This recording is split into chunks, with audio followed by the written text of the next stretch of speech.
Okay, so we're gonna get started, and hopefully people also continue to kind of join and say hi, because I'm looking at the comments, so please feel free. Okay, so I want to thank everybody for showing up, first off, because this is telling me something really about you guys, that you're super done, right? With the garbage past, but you're not done with the present and the future, and I love that so much. So there's definitely something inside of you that knows that there's more to life right now than the pain that you've been through, and more to you right now, right, than the man whose relationship broke down. Like, there's more to that person. It's not the end of the story. So today's session is called After Her There's You, and I thought of it thinking like I really wanted to capture right now, like not just a catchy title because like whatever, but I wanted to represent what we're unpacking today, because so many of you have come to me with this challenge in this area, and I want to make it very clear for everybody. So today we're going to talk about how to find your power again and your purpose, and we're going to be pointing out some roadblocks that are currently in the way. And I want to share with you 3 things that I personally did to reclaim my own power and find my own personal purpose. Oh, I see Billy. He joined us. Perfect. So let me know how you guys are feeling about this training today. Are you nervous about it? Are you ready for it? Is it something that you're like, I kind of know what we're going to talk about? Like, you know, I have a sense of what's going to be presented, or is it just like, no, I'm starting at square one, like I have no clue what's going on? Where are we at today so that I can gauge, you know, where I need to meet you guys so that I can make sure that you get the most out of today? Let me know. Sorry, I'm going to keep like fidgeting with stuff because I just want to make sure. What's up, Adrian? I want to make sure I see everybody and I see their comments, so I'm looking. I love it. Brandon's excited. I'm excited. I'm excited that Brandon's excited. How about that?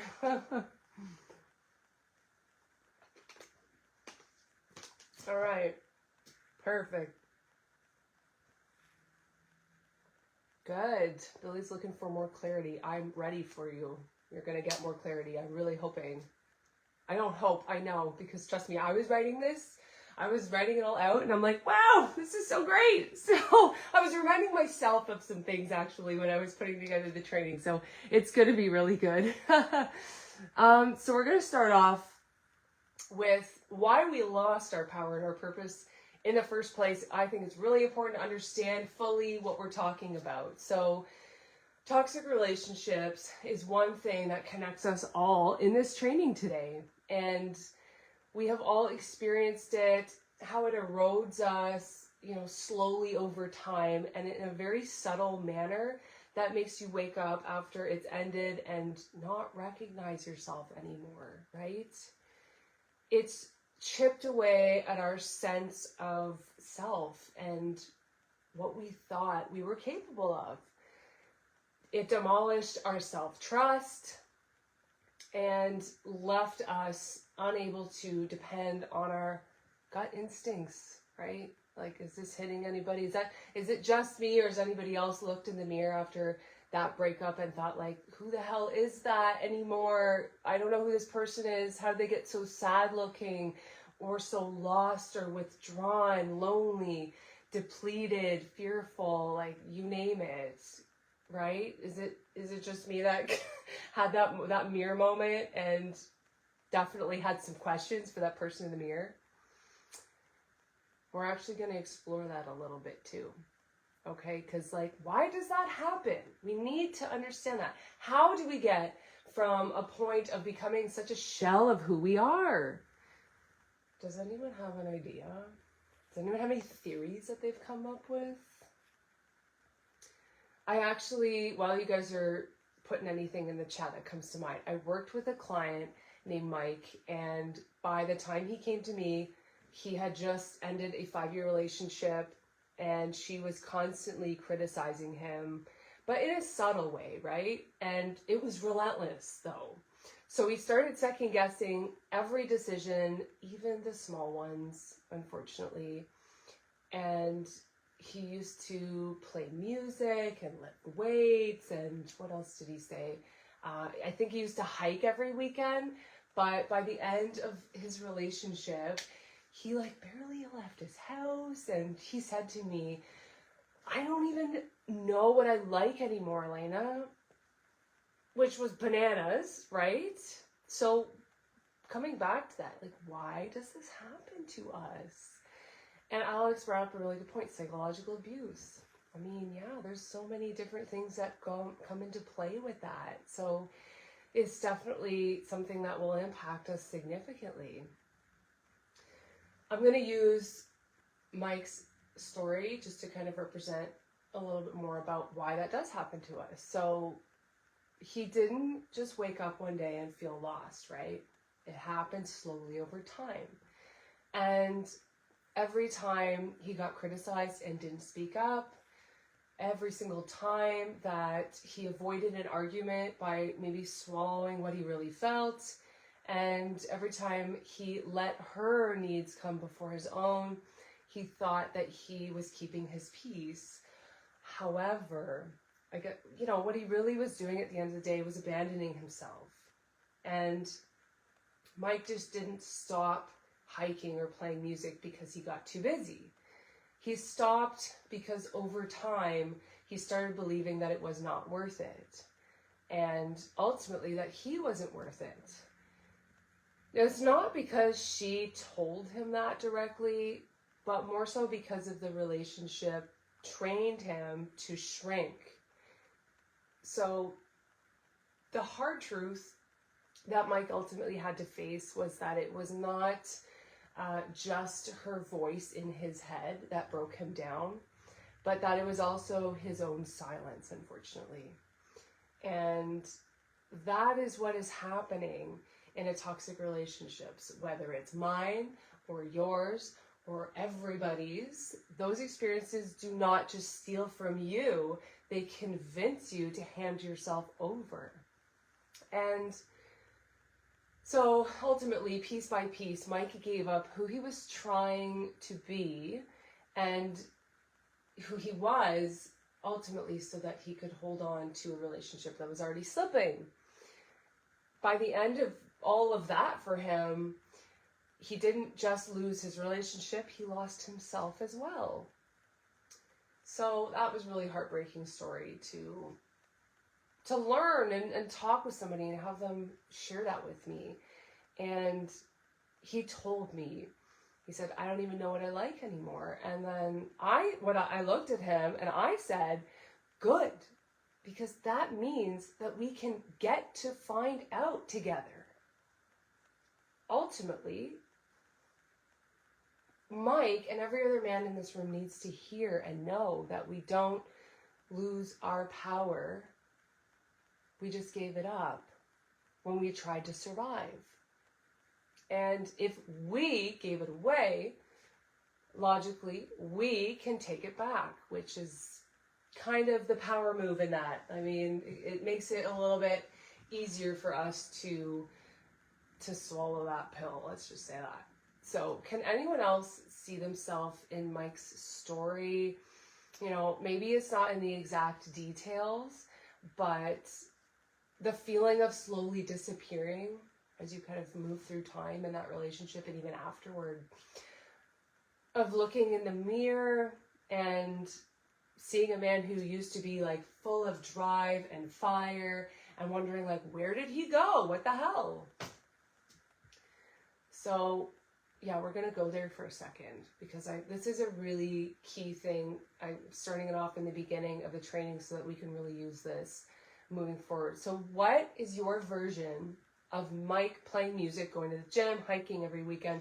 What is something that you used to do that lit you up, but somewhere along the way you stopped doing it? And more importantly, why did you stop? Take a minute to think about that.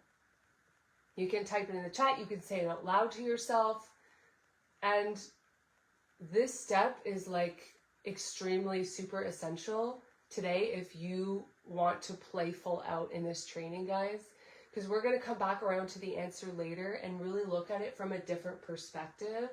And I want you to be able to choose to show up for yourselves today, because this is going to be a good one. So if you haven't already, get yourself a pen and paper and write that down. Put it somewhere, because answering this question is not necessarily about shame. It's not about, making us feel bad about something that we stopped doing that we really loved and are passionate about, or that really spoke to us. It's about getting honest. And because that moment, where you gave up that something that mattered to you, that's where the door to your power started to close. But today, well, shit, we're here to kick that door open again. So you need to understand what your door looks like in order to kick it open, right? So what's something you gave up during the relationship that you want to take back now? Don't overthink this. It's like usually the first thing that comes to mind. Do not overthink this. That's the truth. The first thing that hits whenever, your mind goes there, when I say that, that's what you need to write down. That's why we're here today. Like, we're not just here to understand what happened, but to start to rebuild, right? A life where you actually come first. I'm just checking to make sure that everybody is on board. Perfect. Yeah, this looks like we're even starting to kind of marinate in things right now. So we're going to move forward. So moving on, hopefully you have that written, because that's going to be key, and we're revisiting that. Seriously, it's going to be like the mic drop moment. So keep that.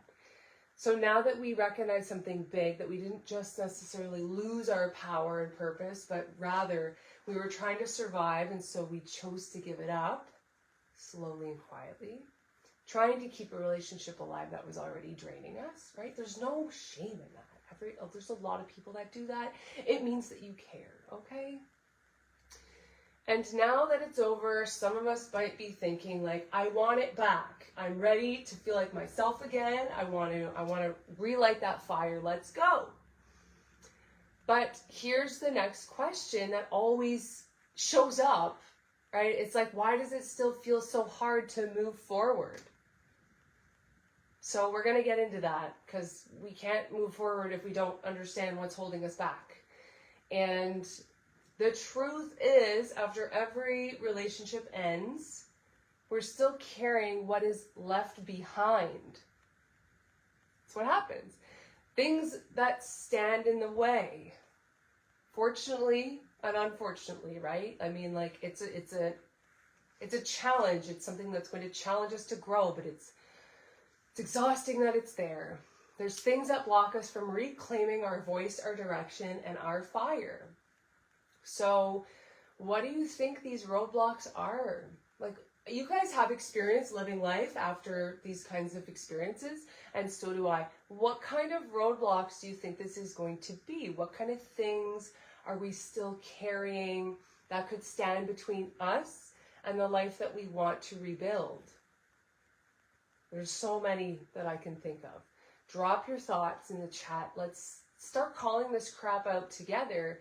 Naming it is going to be the first step in breaking it down. So let me know, because there's like an unlimited amount of stuff that came up when I was trying to think of these roadblocks, but I really boiled it down for you. So I've got you. It's going to be very clear, but I want to see if you guys have an idea. Any ideas, anything that's come up in your personal lives? You're like, massive roadblock, this is garbage.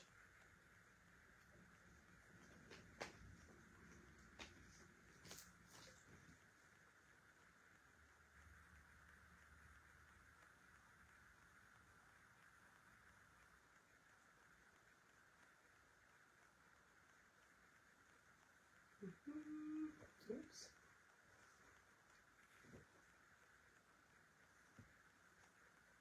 There's a couple that I actually came across, but I narrowed it down to 2 because it's bananas how many you can think of, right?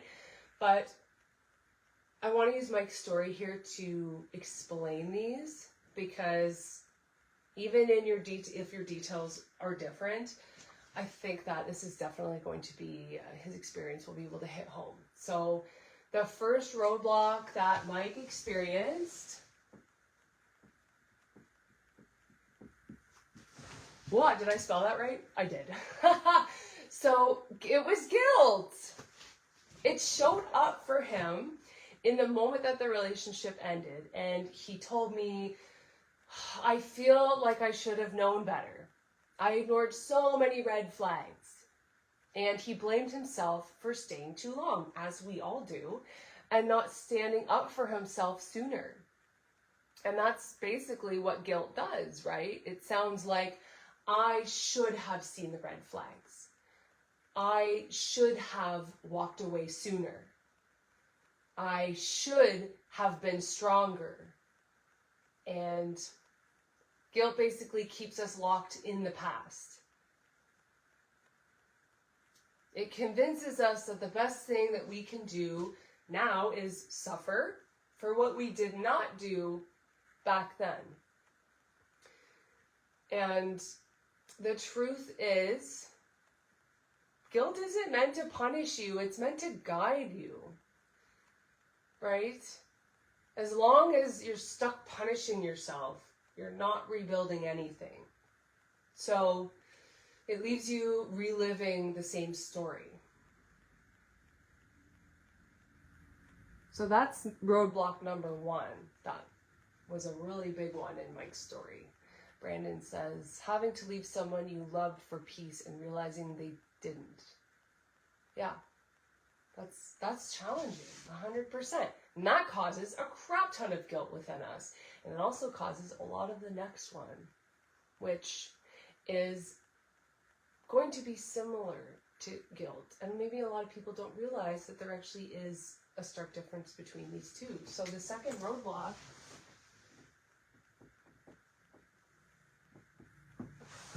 is shame. And I know, okay, we're going to go through what the hell shame is, because trust me. So what ran even deeper for Mike was something that took a lot longer to surface, and that was shame. Because at first, he didn't actually realize that it was there until he said something that I will never forget. He said, I don't think that I deserve anything better, okay? And I've ruined every relationship that I've ever been in. So maybe this is just how it's supposed to be for me. And that's not guilt anymore. That is shame. Because guilt says, I did something wrong. And shame says, there's something wrong with me. And so it sounds like, no wonder she treated me like that. I just wasn't good enough. And I'm just not built for real love. It is very sneaky, and it doesn't really yell. It more whispers in the background and keeps you small, disconnected, and convinced that you are the problem. And worst of all, like, shame kills people's purpose. Because if you believe deep down that you're not worthy of more, you'll stop even trying to build it. So here's the part that I really want you guys to hear about this. Most of us don't even know we're carrying shame. We've spent years doing what we were taught to do with it, and that's pretty much avoid it, because that's just a lot easier. And so, yeah, we avoid shame by staying busy, or by getting angry instead of honest, by numbing out, whether that's like with drinking, overworking, isolating, porn, or pretending that nothing is going on. We avoid shame by chasing success, or chasing women, or chasing approval, trying to prove that we're good enough without ever having to sit with the part of us that feels like we're not. And it makes sense, because shame is heavy and it's very uncomfortable. So it makes your chest tight, and your mind foggy and your energy drained. But avoiding it, it doesn't go away. It just buries it deeper, and from there it starts running the show in silence.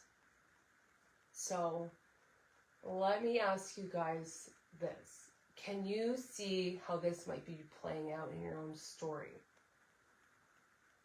Maybe it's not as loud thoughts, but in more subtle, quiet ways. Maybe in hesitation or any self-doubting, in playing small, in feeling numb perhaps. So let's do like a check-in right now. Which one of these do you relate to the most? Would it be shame? Would it be guilt? Or is it both? Because calling it out, really, like when you can name it, you can change it. That's really the name of the game. So when you can say, I feel guilt or I feel shame, you take the first step towards actually loosening its hold. Because these emotions, they're not a definition of you. They're just signals that are messengers pointing towards something deeper. Like, what stories are they telling you right now about yourself, about what happened? And what beliefs are they keeping alive in the background? Just take a minute to sit with that question and not judge yourself, but to understand. Imagine what it would feel like to lay those burdens down, even just for a moment. Who might you actually become without them?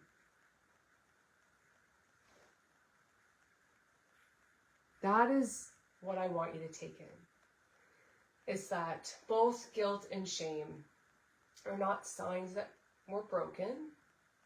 They're signs that we just survived something that asked us to abandon ourselves in the moment.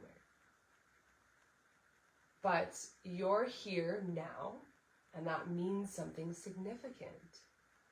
And it means that the hardest part is over. Happy to tell you, the hardest part is over.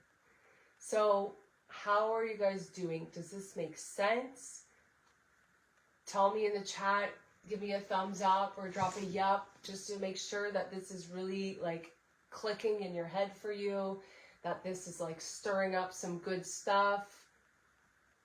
If it is stirring up some bad stuff, that's okay too. Okay, if you're feeling a little uncomfortable, that's a really good thing. That means we're actually hitting something super real, and that's exactly where you want to be. That means like growth. There's absolutely no shame in saying like, this is really heavy, or I never thought about it like that before.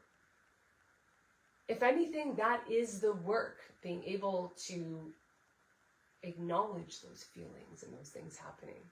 Not pretending to be unaffected, but being honest enough to check in and stay in.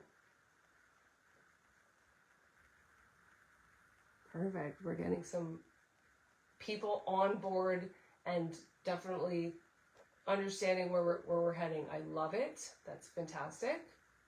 So we did just cover, we're building. We covered some stuff. So we chatted about why we lost our power and why we lost our purpose after these toxic experiences, and the roadblocks that are holding us back from reclaiming these things. But we did forget one thing, and that is to define what the hell power and purpose even is. So I want to start a quick conversation about that, because, but ultimately, how a person lives without power and purpose in their lives, we know what that feels like, because I've been through it. You guys might be having a moment in that too, right? We know what that feels like, having no power and purpose. A lot of you here know that. But my question, I want to challenge you guys right now. Let's try to paint a picture for a second. How does a person who has power and purpose live their lives? When I say live their lives, how do they behave? Where do they go? Who are they actually allowing into their worlds? What kind of things does somebody with power and purpose say? And what are they doing? And what do they allow themselves to feel? It's really important that we paint that picture. And I always harp on this every training. We need to understand where we are going first before we try to move into that direction, right? It's like trying to drive somewhere without knowing an address. Like, where the hell are you going? You could try to guess, but unless you know where your destination is and what the goal is supposed to be looking like, there's just no way for us to actually guarantee that we're going to get there. Hence the questions to challenge you to say, what is the destination look like? What does having power and purpose? And getting so specific on how this person acts, behaves, talks, carries himself, and who is in their life is so, so important.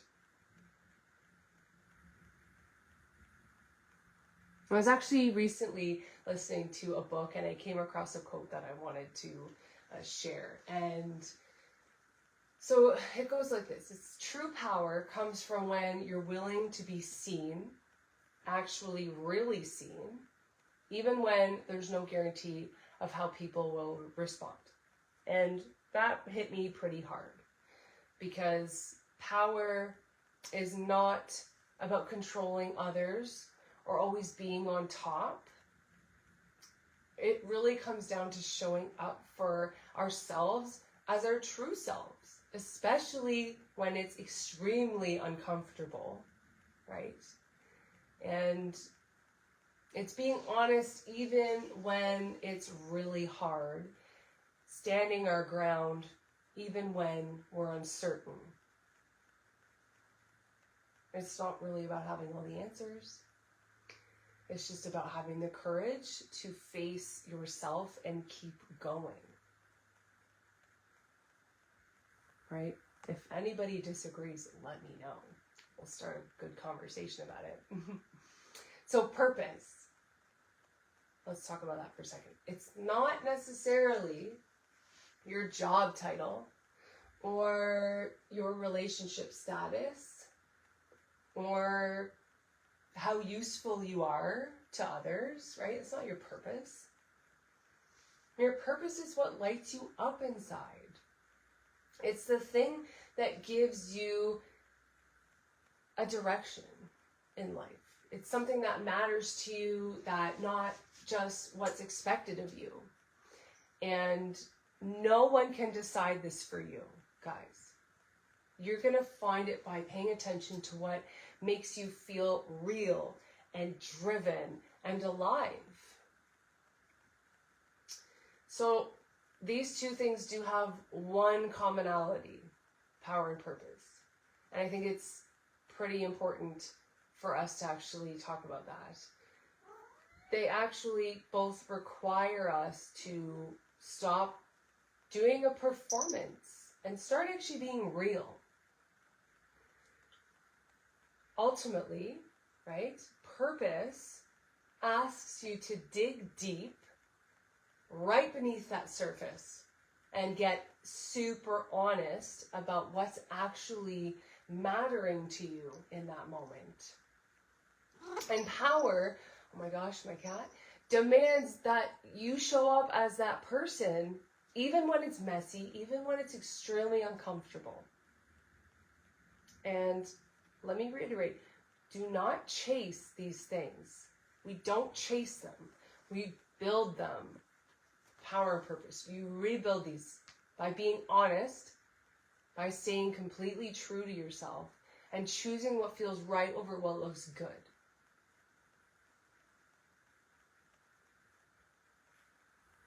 So now we have a clear picture of what we lost and what we need to do in order to get them back. So, another question. Well, I mean, ultimately, I think it's a question on everybody's mind right now. It's like, okay, how do we do it? How do we do this? How do you do that? We're about to talk about how to actually regain, to be yourself, to make sure that you're authentically you and always honest and open and doing exactly what you need to do, not what others expect of you. Let's make sure that you guys are still on with me though. If you're thinking, okay, perfect, how the hell do we do this? Drop a 1 in the chat so I know that you're ready for this. It's a lot of information and you guys are doing really great. The last bit is going to tie everything together and it's going to help you understand the action steps that you need to take this into your life and start building. Last part, I promise. It's a good one though.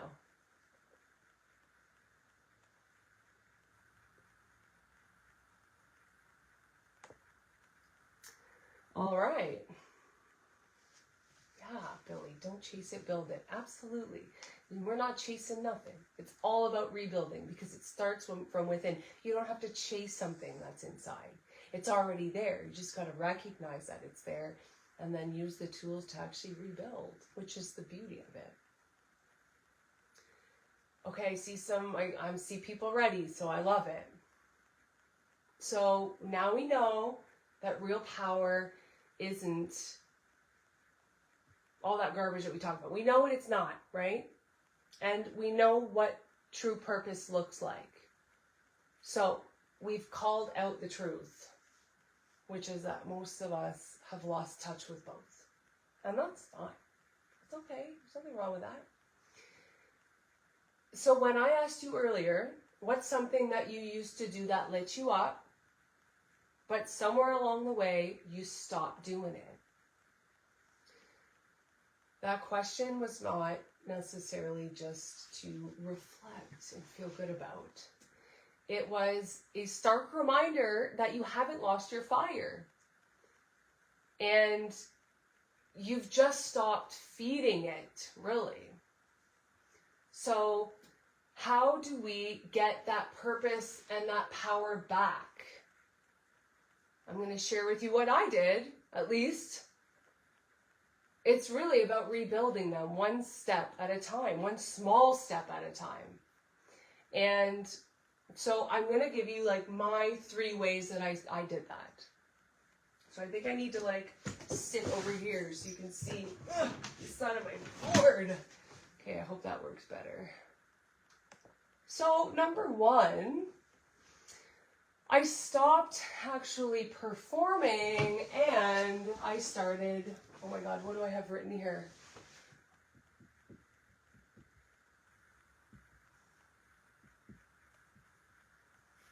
I started actually telling the truth.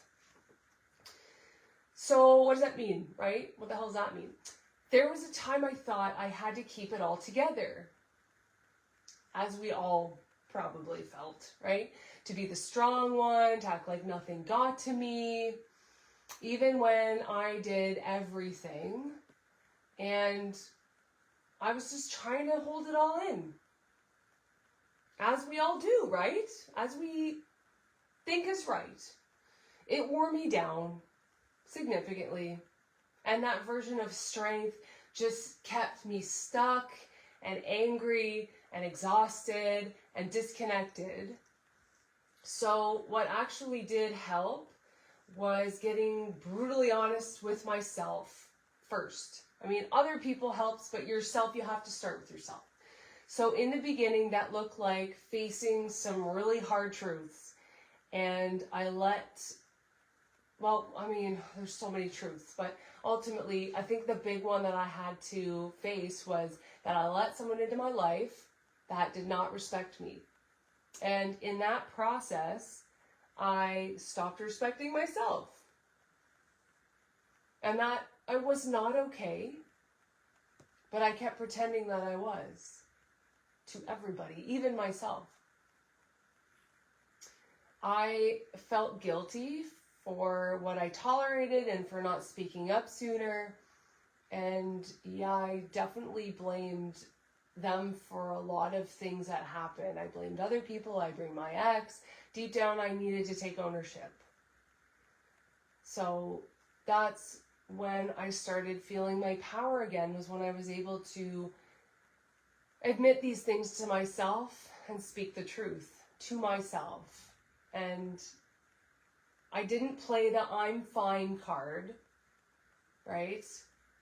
But I actually was starting to be real with myself. So can anyone else relate to this one? Like, does anybody else notice where they aren't being fully truthful with themselves, or consider right now if there's any opportunities for you to reclaim some of that power in your life?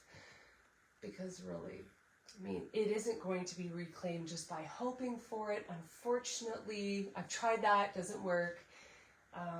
We need to start taking action to change things. What do you guys think? Yeah, well, it's like totally, we're definitely so caught up sometimes in what we think is true, and I know it takes a lot of courage to sit there and admit some of those hard truths to ourselves. So that was the first one. The second thing that I did was I followed a trail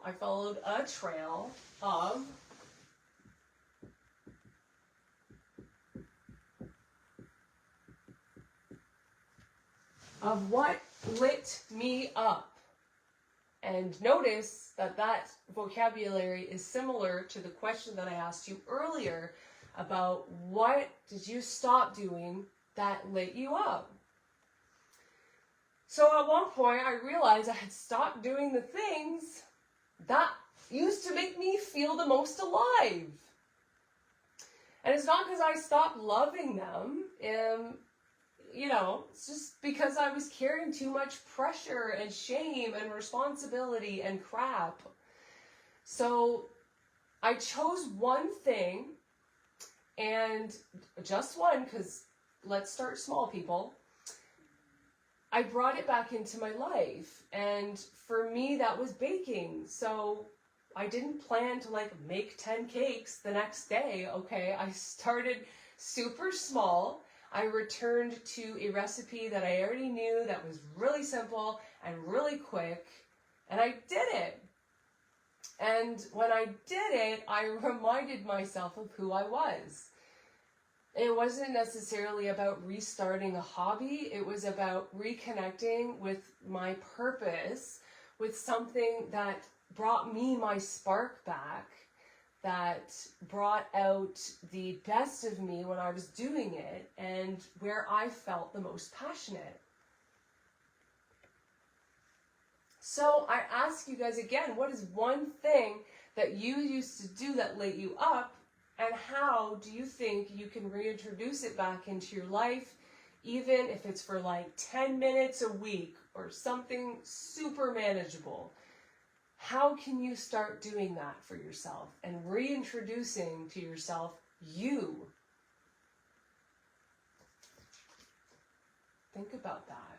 There's so many things I'm sure that you used to do that you loved, and it's all about picking one. Do not overwhelm yourself and think about trying to do all 10 of them at once.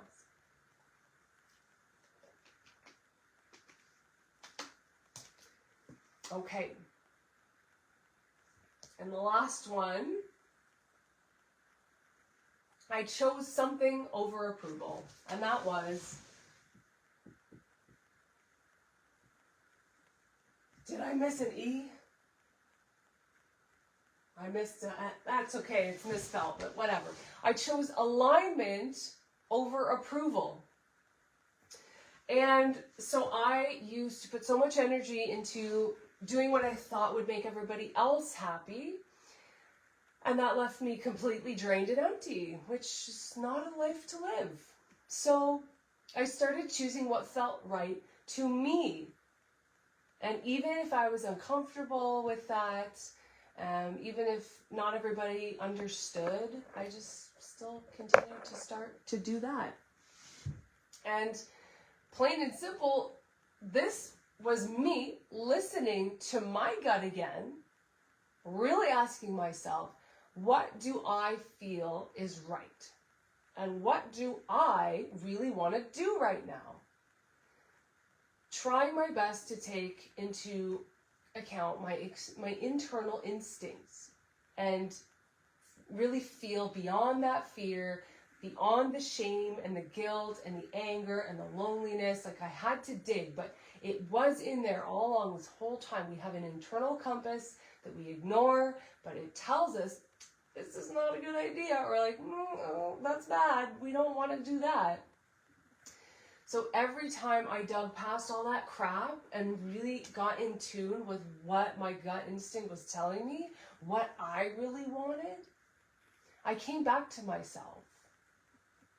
And it was not perfect, but, you know, it was honest.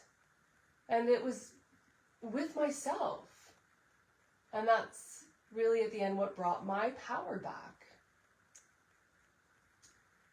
So, I have one more important question about all of this stuff. Because all of these things, does all of these things here seem like something that screams weakness? Seriously, tell me your thoughts in the chat, because this is like a really key answer. This is a really key answer. This question is extremely important for us to think about right now, because there is one last essential lesson that comes from these. And I want to point it out to you guys. It's the thing that ties it all together, and it's why you came here tonight.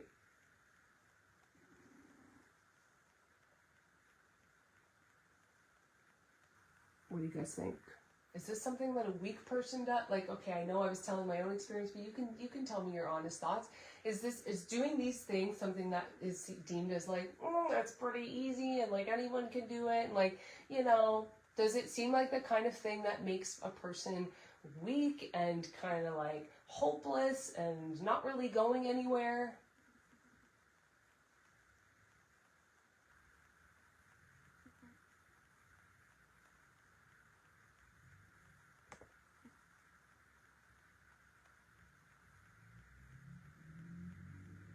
Yeah, not at all, right? Doing this work, right? Being honest, being real, and choosing alignment over image, it takes vulnerability. And really, vulnerability, that is not weakness, right? That is strength. Doing all these things, because it takes some serious strength to actually face yourself and to stop performing, to feel the things most men run from. That takes an immense amount of courage and strength. And yeah, to keep showing up anyways from it, even though it's terrifying, right? That's not weakness. That is pure power and strength. That is honestly what power looks like. And when you have power, you naturally find your purpose. There's one last quote that I really liked, so I put it in. It's, vulnerability is not winning or losing. It is simply having the courage to show up when you can't control the outcome. I thought that was pretty cool. It was really, that just points to the strength and the courage that it takes to actually try something anyway when there's unknown and uncertainty. So, here's where we land. You've got clarity now on what happened, what it cost you, and what it's going to take to rebuild. You know what real power looks like. You know what purpose feels like. And you know the truth. And that's, no one else is coming to do this for you. So here is the next step, okay? Choose one thing that you've heard today. I don't care which one. And act on it, okay? Do not wait till tomorrow. Do not wait till next week. Do it today. Whatever it is, do it. That's how this starts, and that's exactly how you take it back. Because you've already survived the worst of it. And now it's just about grabbing those tools and doing that building that comes next. But you first got to pick up the tools and then actually explore what it feels like to hold them in your hand and then what they do. And there's a bit of an exploration process that comes with it, right? I do remember my own journey in this. And it took a lot of action, but also a lot of guidance. So if you are ready to go deeper, and if you want real structure, real accountability, and a proven path to rebuild your power and your purpose, join V2V. Because it's built specifically for men like you who are done living in the aftermath and ready to take their lives back. There's no fluff. It's just the work that changes everything. So message me the word ready and I'll send you the details. But guys, you showing up today, being engaged and open and real, I hella respect that. Really appreciate that. If this training really is hitting home for you, drop me a hell yeah in the chat. It just lets me know that I'm on the right path and I'm on, we're on the same page. And if you're watching this on the replay, I still want to hear from you because your feedback helps me create content that actually speaks to what you need. I'm not just on here to hear myself talk.